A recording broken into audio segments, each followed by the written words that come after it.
We all have films we watch that put smiles on our faces and put us in a good mood. These can often be uplifting, cheerful, and energetic, and for me, I often find myself going back and revisiting the Rio films, directed by Carlos Saldanha and produced by Blue Sky Studios. Existing as a love letter to his home country, they are absolutely charming and delightful films with quite a lot to say about the environment.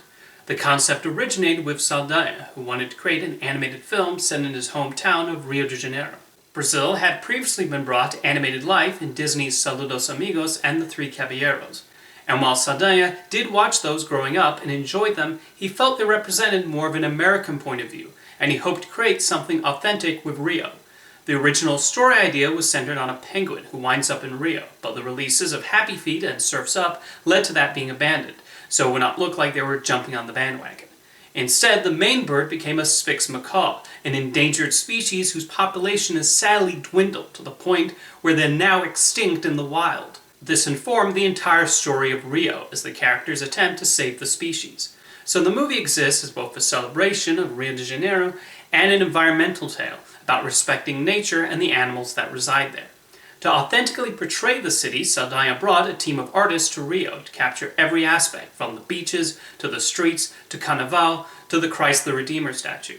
They then created a virtual environment inside of the computer, and it was so accurate, filmgoers in Rio even recognized their own street corners. Saldanha's direction brings a lot of energy to the movie that makes it easy to get swept up in this travelogue. However, the story and characters are really strong too. The story structure is really well constructed as we follow the lead protagonist Blue's experience in the city and his growing romance with another macaw named Jewel. The film knows exactly when to cut to the birds or the poachers or Blue's owner Linda. Each character is properly developed with their own arc, and we understand their backstory not long after meeting them. And even though the movie is a love letter to Rio, Saldanha was open about showing the less glamorous parts of the city. The villains are poachers kidnapping animals and trying to make a quick buck, a frequent problem in Brazil. According to National Geographic, about 38 million animals are stolen from the Brazilian wild by poachers every year, and the parrot is by far the most poached animal. So even though the movie's villains are largely played for laughs, the plot of Rio is more common than you think. The film also portrays the slums, or favelas, and how they play a role in the young orphan Fernanda's desire to have a family. Music also plays an extremely important role in Rio, with legendary musician Sergio Mendes brought in to supervise the soundtrack. He and the musical team wrote a wonderful collection of songs with the appropriate samba energy. The film already starts with a bang with the energetic opening number, and we get other delightful songs like Hot Wings I Wanna Party and Let Me Take You to Rio.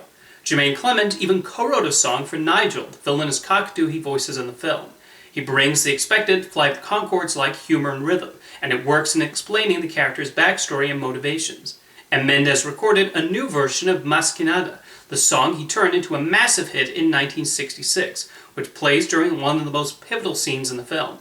Meanwhile, John Powell wrote a spirited musical score that fit beautifully with the songs and the story. The animation, courtesy of the talented artists at Blue Sky Studios, is another important factor. The colorful nature of the film comes through in multiple sequences, with the Carnival scene being a highlight. And the character animation is fantastic too, with the characters being really expressive and the physical comedy gags create the desired laughs. Jeff Gabor won the Annie Award for Best Character Animation for his work in Rio, and it's easy to see why he took home the trophy. The various birds and humans are appropriately full of life, but there are some lovely subtleties in their performances too. And the flying scenes are magnificent. When Blue finally takes flight in the climax, it really feels like you're soaring along with him and Jewel, and it's the moment I frequently look forward to seeing whenever I pop the film in. Ultimately, I think Rio succeeds as a heartwarming animated film with a lot of imagination and creativity. This was a huge passion project for Carlos Saldanha, and you can sense his excitement in bringing his personal vision to the screen. It also must have been an enormous relief when the film was not only well received in Brazil, but that the entire world embraced Rio and its South American flock of birds. The opening song even received a well-deserved Oscar nomination. The success of Rio led to a sequel being released in 2014, and I found the follow-up just as charming. In Rio 2, the setting is changed to the Amazon rainforest, with Blue and Jewel encountering more Spix macaws. Saldanha made sure to bring back many of the participants, along with some new additions. What impresses me about Rio 2 is how I was able to give the proper time to each of the multiple storylines that populate the film. There is never a dull moment in the movie, and it makes for a natural continuation of the first film. So much so that watching both Rio movies back to back results in a seamless and impressive 3-hour epic. The colors continue to pop in the sequel, with the Amazon looking especially good as we watch an entire assortment of birds and animals. The plot synopsis makes it sound like Rio 2 will present Blue's arc as something in the vein of Meet the Parents. However, I really like how they approach him and Jules' father, Eduardo. Eduardo's uncertainty about Blue is gradual rather than being suspicious on first meeting, and the film properly develops both as they try to find a common ground. A delightful addition to the sequel comes in the form of Gabby the Frog, voiced by Kristen Chenoweth. It's a hilarious scene-stealing turn as the film depicts her over-the-top adoration for Nigel. She even gets a very funny Broadway-style musical number, co-written by Animaniacs writer Randy Rogel. Speaking of which, Rio 2 includes a wide variety of songs, each bringing something different to the table. Whether it's Janelle Monáe's New Year's number, What Is Love, which opens the film, or the celebratory Beautiful Creatures. Nigel even gets to perform another song with a hip-hop take on the disco classic I Will Survive. John Powell also contributes some fantastic new compositions for a score. The humor also works to great effect, especially during a talent scout. The montage of acts going horribly wrong successfully builds and gets funnier every time I see it. I do remember Rio 2 being criticized as preachy for including the logger subplot. However, it would have been strange for the sequel to a film with an environmental theme to ignore the destruction going on in the Amazon. Deforestation has been a serious problem in the rainforest for decades, along with oil companies also drilling in the area. This has caused serious issues for the animals in the area, and so it makes perfect sense for Rio 2 to acknowledge it. It's also understandable when you look at the films Carlos Saldanha has directed, as Rio, Ferdinand, and the Ice Age films all involve animals trying to survive something or someone threatening their existence. And he's definitely proven himself a filmmaker able to tell empathetic stories about animals. The climax of Rio 2, where the entire rainforest goes up against the loggers, ends up a really rousing moment.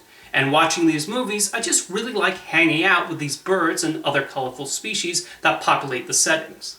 With Rio and Rio 2, Saldanha allowed us the opportunity to visit his home country and crafted 2 sweet stories as a result. These also exist as odes to nature, how we need to appreciate the beauty of wildlife. One of the central themes is also about the damage that people's greed can have on the environment and the creatures who reside there. When it was announced that Blue Sky Studios would close, I noticed a lot of Brazilians on social media were really upset at the news. The reason is because with Rio they saw themselves and their country represented in a major animated film. And when you think about it, there are not that many animated movies that take place in South America, which is disappointing considering the vast history and many unique cultures of the continent. These were special films to a great many people, whether they lived in Rio de Janeiro or not. With its enjoyable musical numbers, likable, memorable ensemble of characters, and dazzling animation, I know I'll continue to revisit Rio and Rio 2 for many years to come. See you next time.